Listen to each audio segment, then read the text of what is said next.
Hello guys, si Dolores to.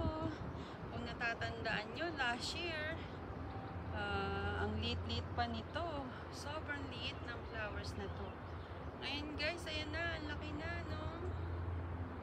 Bigla na lang siyang lumaki guys, yung flowers na to, ang ganda. Ganda niya, oh. Sa akin, nakaka-relax guys ang, ang flowers. Para bang... Kasi yung iba, bumibili ng jewelry. Ako, hindi guys, yan ang jewelry ko guys. Halaman. Ang ganda. Nagpapa-relax to sa amin guys. Lalo na sa akin guys, na laging madalas nasa bahay. Diba?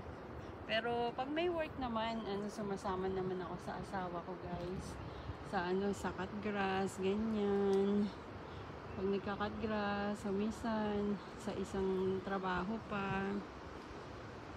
Nag-aayos ng linis ng bahay, linis ng garden. Yung mga ganun. Okay guys, thank you for watching. Pinakita ko na sa inyo yung flowers na yan. Ganda.